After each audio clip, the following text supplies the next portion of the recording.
Put on your overalls and get ready for the country lifestyle, as we're going to look at 10 cottage living objects that you need to start using. As always, we'll look at 5 which are standouts and another 5 which I feel are underused. Of course, these objects are entirely my opinion, so if I miss any objects that you yourself love, then please feel free to let me know in the comments down below. Also, a heads up that I'll have a link to a very detailed guide to all of the farm animals in the description, which will allow me to focus more on just the biggest highlights from the animals and their associated objects in this video. And with that, let's start out with a standout being the garden patches. While you can grow regular garden plants and trees here, most importantly, these gardening patches will also allow you to grow oversized crops, including aubergine or eggplants, lettuce, mushrooms, pumpkins, and watermelons, and these offer a rather unique gardening experience. Oversized crops take around a week to grow. That's right, they are slower than a caterpillar, but during this time, you can give them various fertilizers to help them along. The hassle-free fertilizer keeps away weeds and bugs, while vitality fertilizers boost the quality of your crops. Importantly, growth fertilizers will speed up the time that they take to grow and improve a plant's weight, which is great for chasing the overgrown gardening goods. Growth fertilizers are also great for impatient people such as myself. Once grown, you can harvest your plants and choose to use them in canning, enter them in the Finchwick Fair, or you can sell them for a rather big one-off payment, before you then have to replant and start from scratch. Some oversized crops can even be turned into decor, just in case you wanted a giant lettuce on display. Personally, I say why the hell not, make sure no one's swearing in front of the salad, you know.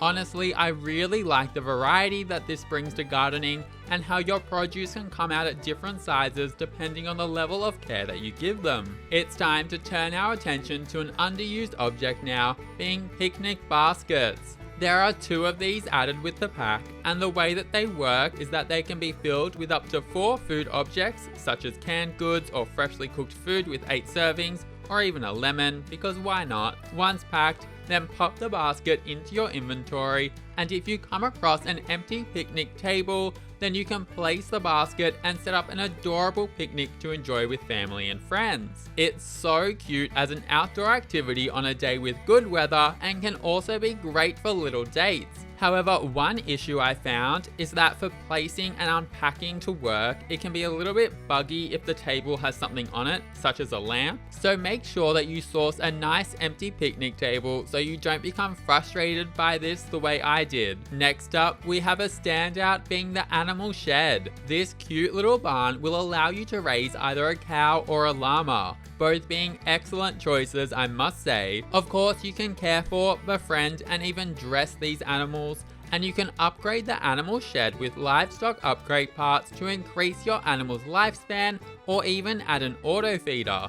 It should be noted that there are also 2 rather discreet spots on the shed which you can add wall decorations to, meaning that you can easily customize and add a bit of character to your shed. As you would expect, cows produce milk, and feeding the cows different treats will change the milk that they produce. Most notably, the rainbow treat will literally make your cow a rainbow colored cow, and rainbows are always a big win, so I'm loving the gay pride cows. The midnight treat will mean a cow can produce obsidian milk, in which drinking gives Sims the evil glare power, making them angry and enabling them to spread the moodlet by using the evil glare on other Sims. The moodlet also allows Sims to break objects and set them on fire while the moodlet is active. It's kind of like milk-induced rage. On the other hand, the golden treat will see a cow produce golden milk, which drinking makes Sims dazed while giving them the golden pulse power. This power can be used to make objects perfect or their highest quality possible. If you go down the llama route, which is what I was drawn to, then various treats will temporarily change the llama's color, which you can then shear for different colored wool. You can then use this wool to lower the cost of cross-stitching, or to have the creature keeper make clothes for your adorable farm animals. The creature keeper can be tracked down, with his house being located in the Bramblewood south of the ruins. While he's a big fan of roaming around, you can also click on his house to focus the camera on him and find him at any time before having him start making your animals some clothes. Note that if you have the nifty knitting stuff pack, then you can use llama wool to knit clothes for your animals or yourself as well. Finally, know that the animal shed is a woohoo location, meaning that if your Sims want to add a bit of spice to their sex life and say no to the bed, then this might just be the object they need. It's worth making sure that it's clean before they get down to it though. If your animal shed is stinky, then I dare say the appeal is pretty much gone. Clean shed yes, stank shed no, you know the drill, we love hygiene. Moving on now to the fourth object, which is underused, being the garden and grocery stores. Now these stores open from 9 AM to 7 PM in Finchwick, and they stock heaps of helpful goods, from plants to treats, fertilizers and wool. You can also sell a lot of your farming goods at them too. What's great is that if you're out of hours, you can buy one on your home lot and hire a vendor to run it, before then looking to buy any goods you need from it. Of course, this can also be a handy addition to a community lot, such as if you wanted to set up a form of market as well. On to the chicken coop now. This object is normalizing chicken obsession and I'm so here for it. As you would expect, this lets you raise chickens, up to 8 per coop in fact. And you can have multiple coops on one lot, meaning that there's no limit to your chicken ambitions.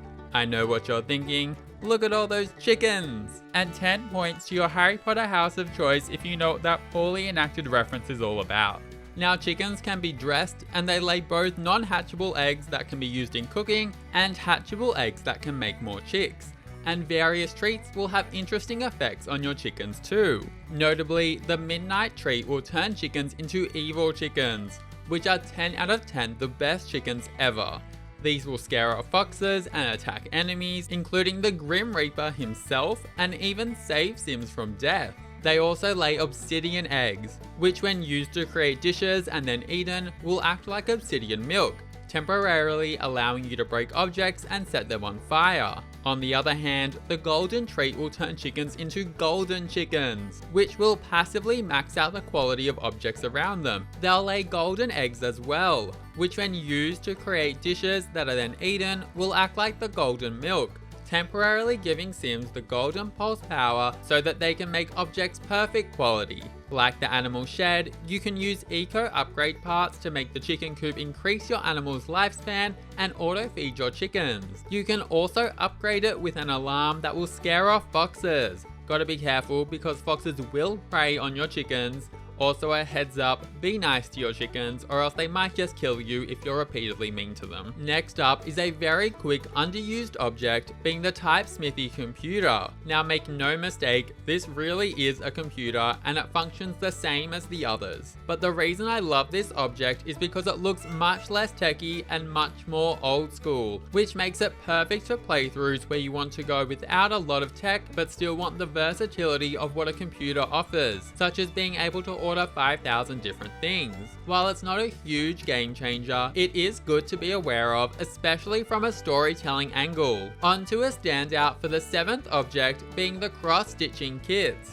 This of course allows for your sim to cross-stitch, which can be a very cute hobby for Sims that can see them produce some beautiful art. While you'll unlock more patterns as you level up, it's worth noting that you can also unlock patterns by completing errands for the Henford-On-Bagley people and through interacting with wild rabbits and birds, which I'll talk more about soon. At level 5 cross-stitching, then you can also stitch from reference, meaning you can have a huge amount of versatility in what you create. Overall, this object is perfect for a crafty sim and can be an awesome side activity or side hustle for them.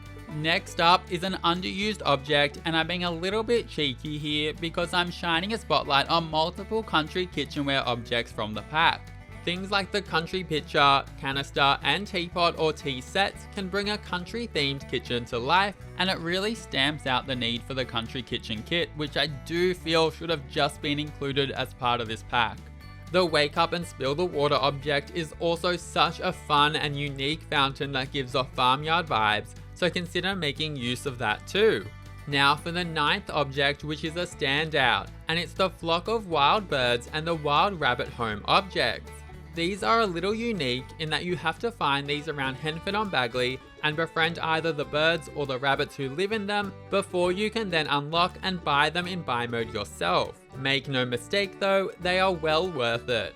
You can give birds and rabbits various gifts and over time discover their gift preferences, which will help you form a friendship with them. There are a lot of perks to being friends with birds and rabbits too.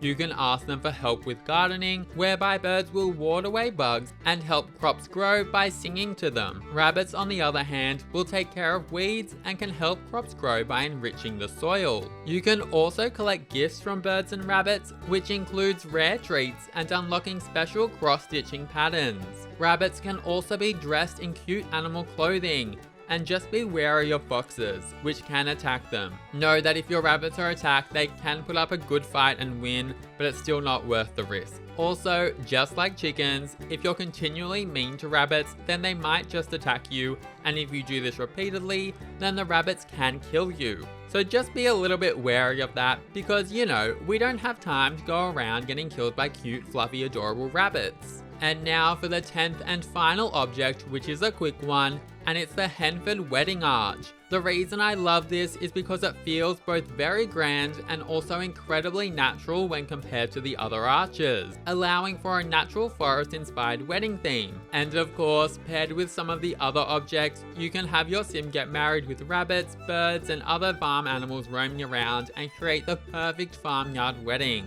And we've reached the end. That's 10 cottage living objects that you need to start using. Again, feel free to let me know any favorites of your own from the pack, and thank you so much for watching. If you enjoyed or found this helpful, then please subscribe and leave a like. I would really appreciate it, and have an amazing day. See you later.